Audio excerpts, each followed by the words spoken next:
segunda parte de la pregunta. Dale. La confianza se genera. A priori yo debería decir que sí. No tengo motivos para decir que no.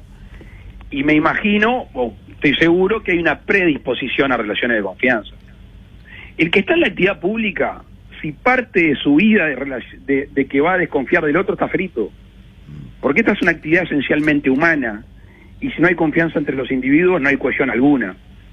Entonces, si entre dos países que tienen una vieja relación de conflictos, algunos, por supuesto, la lucha entre puertos para empezar, pero que tenemos cosas en común, me parece que va por ahí el tema, la confianza. Segundo, tenemos mucho para mostrarle al mundo de este rincón. Entre Brasil, Argentina, Paraguay y Uruguay le podemos dar de comer al mundo. Y ya no solo estamos hablando de la materia prima pura y dura, estamos hablando de la innovación del I+D en las materias primas. Tenemos que buscar esas alianzas. Yo, por ejemplo, ahora, hace poco hablé con el presidente Fernández por la navegabilidad del río Uruguay.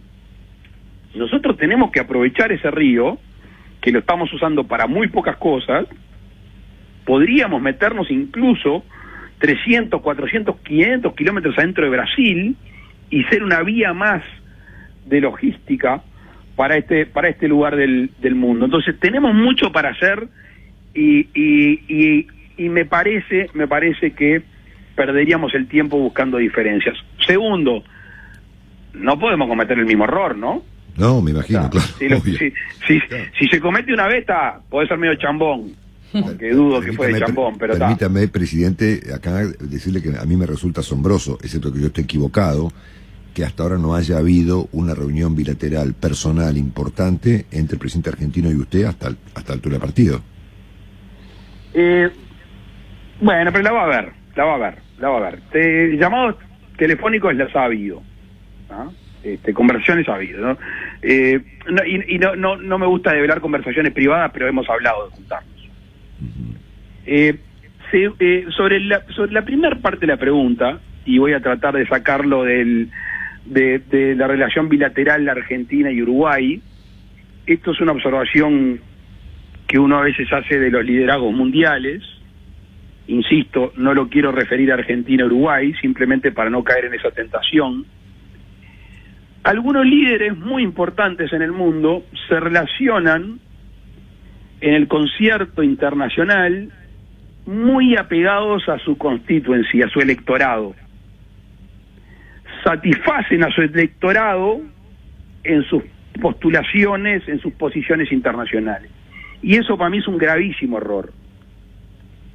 Porque la representación de jefe del Estado es de toda la nación y no de un partido político. Y por lo general, nuestro electorado tiene una tendencia a cercanía o lejanía con algunos gobiernos o algunas democracias en el mundo. Y nosotros, y ahora estoy hablando del Uruguay, vuelvo a mi país, nos tenemos que relacionar con todos. Porque somos un país abierto que necesita vitalmente abrirse. Así que si yo le hago mucho caso a la barra, en realidad lo que termino sesgando las relaciones exteriores que deberían de ser de todos los uruguayos y no de una visión ideológica y política. Presidente, ¿qué nos puede enseñar Uruguay y los argentinos? Y la pregunta es en serio, no es broma. Respecto a y yo como trato de ser un político en serio, un presidente en serio, no voy a cometer ese atrevimiento. No, pero me refiero a que es una pregunta importante para los argentinos, digamos, ¿no? ¿Qué nos puede enseñar Uruguay respecto del diálogo? Que como usted sabrá, si vamos a hablar sin tapujos, en la Argentina es una cuestión compleja, ¿no? Pero pareciera que en Uruguay es mucho menos compleja. Por lo tanto, quiero preguntar cómo hacen, qué podemos aprender de ustedes. Para empezar, y la respuesta está bastante aburrido, prudencia y paciencia, que es lo que hace falta siempre en las personas que se dedican a la cosa pública, porque nosotros representamos, y en la representación lo que no hay que generar es crispación.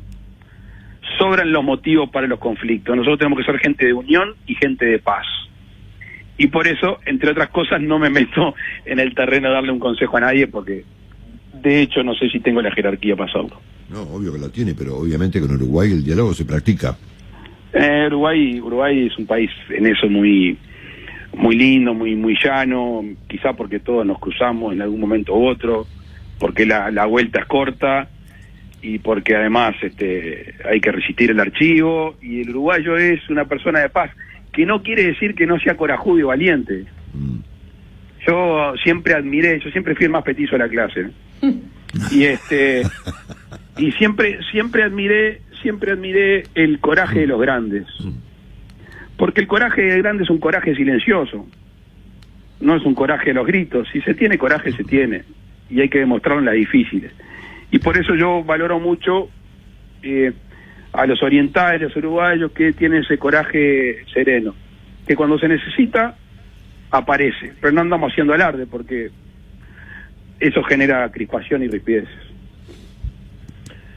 A propósito de ese tema, presidente, muy cortito, y respecto del tema de la educación, quisiera clarificar una cuestión. ¿Es cierto que en Uruguay los chicos tienen clase también los días sábados?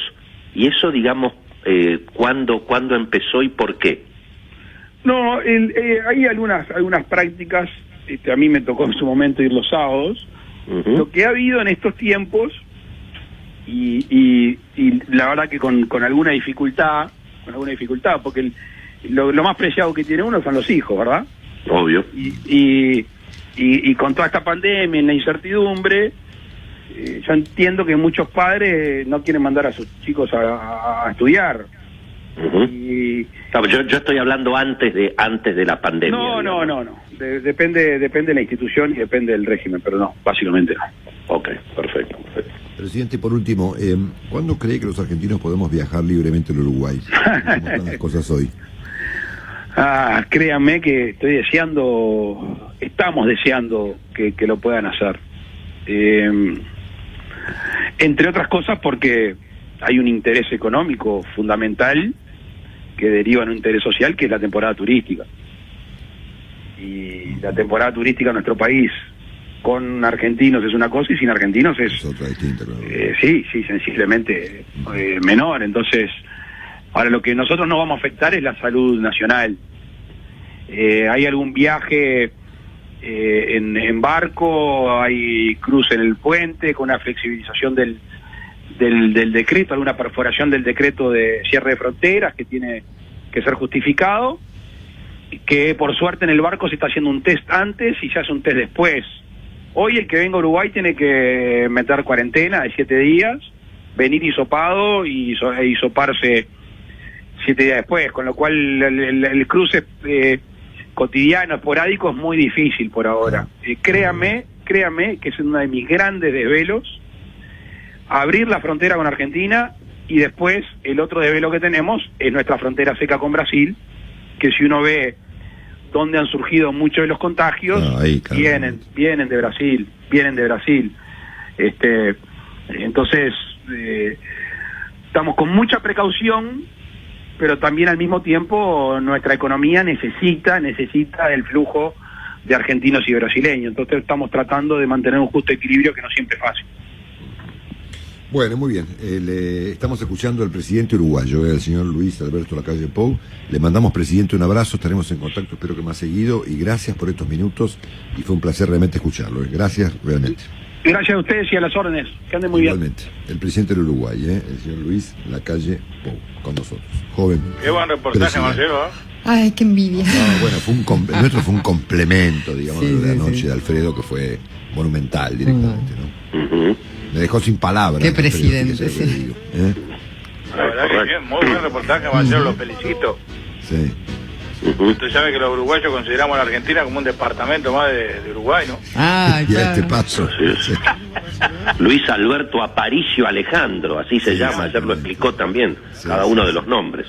Luis Alberto Aparicio Alejandro Lacalle Pou. Exactamente. En honor, bueno, obviamente a Luis Alberto Herrera, y también él dijo